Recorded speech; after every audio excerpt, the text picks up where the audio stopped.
dari jenengan yang harus dilakukan ketika terjadi fitnah atau huru-hara. Bimbingan nabawi ada banyak sekali, salah satunya melazimi mayoritas muslim, ulama atau imam yang mujama'.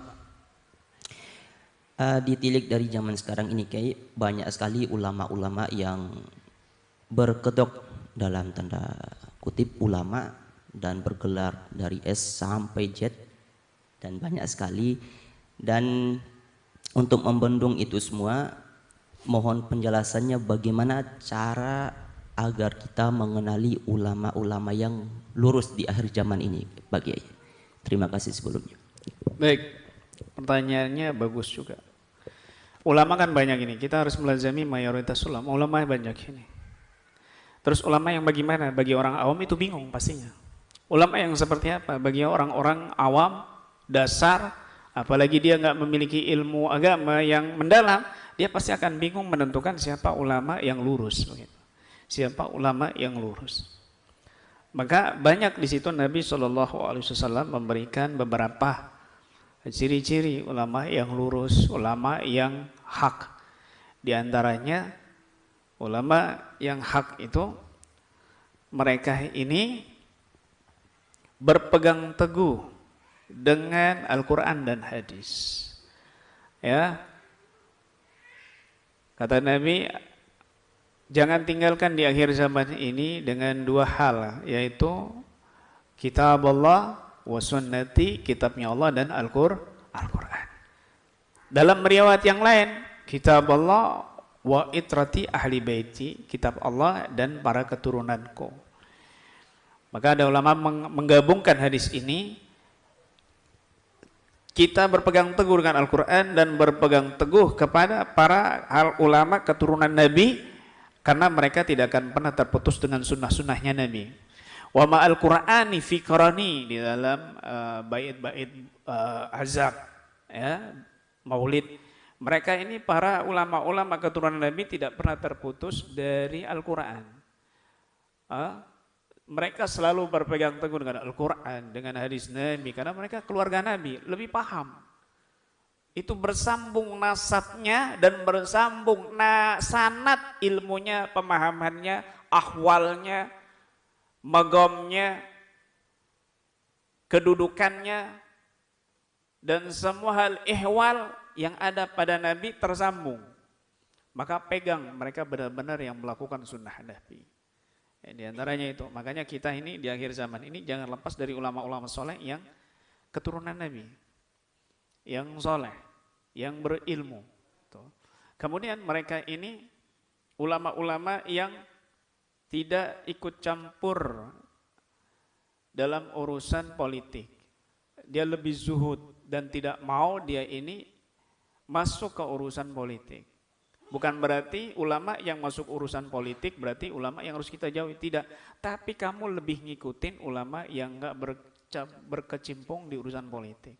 Itu lebih aman, maksudnya begitu. Ya, bukan berarti kita suudon sama ulama-ulama yang masuk ke politik, tidak.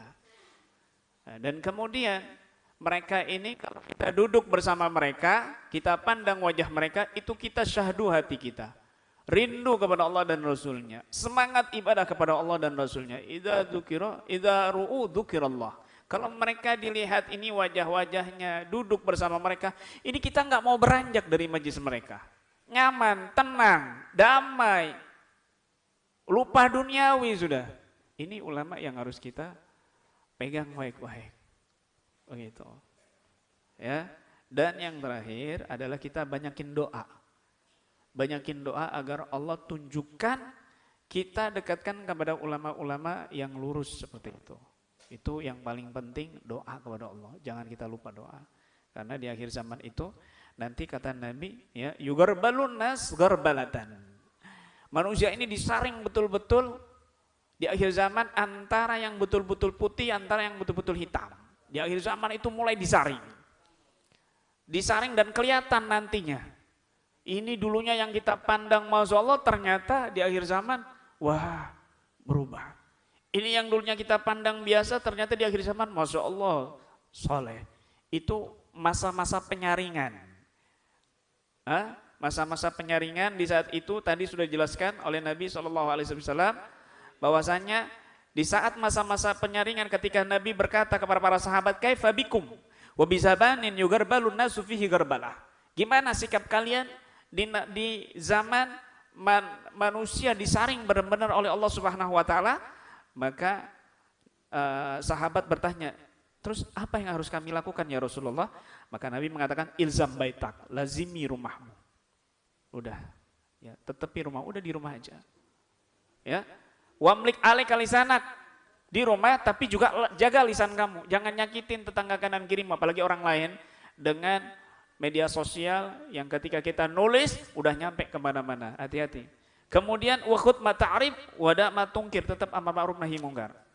Wa alaika bi amri khassatun nafsik, dan kamu hendaknya memperhatikan urusan dirimu sendiri, wada engka amr ama, dan tinggalkan olehmu urusan umum. Masya Allah, la ilaha illallah, ya. Makanya nanti mungkin nggak ada lagi udah sibuk pelatihan KBRA apalah, pingin fokus untuk di rumah saja begitu. Masya Allah. Jadi yang penting itu ya. Baik, saya akan bacakan beberapa sebelum satu lah ya. Sebentar lagi mau maghrib ini.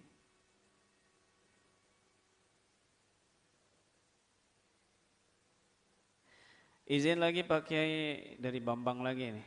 Saya mempunyai guru di sini, salah satu anggota KBRA. Ingin bertanya, apakah kita menuntut ilmu agama sama dengan memerangi akhir zaman? Memerangi akhir zaman di saat ini, dan bagaimana kita menguatkan? Loh, gimana ini? Kok memerangi akhir zaman? Zaman nggak bisa diperangi. Ya, nuntut ilmu di akhir zaman itu, ya, pahalanya besar. Ibadah di akhir zaman ini, ibadah fil haraj kahijrati ilayya. Kata Nabi SAW, beribadah, fokus ibadah di masa-masa penuh fitnah dan huru hara, maka itu pahalanya seperti hijrah kepada Nabi SAW. Maksudnya begitu. Ya, termasuk menuntut ilmu. Termasuk menuntut ilmu. Baik, saya rasa cukup sampai di sini. Besok mulai pembahasan bab yang pertama dalam kitab Iqdud Durar. Saya sarankan para pendengar dan para pemirsa untuk memiliki kitab Iqdud Durar fi Akhbaril Muntadhar, cetakan Darul Minhaj. Ya, kemungkinan harganya ini 150 ribuan. Iya, kemungkinan 170-an. Di online lebih murah insyaallah. Ya, karena ini penting sekali.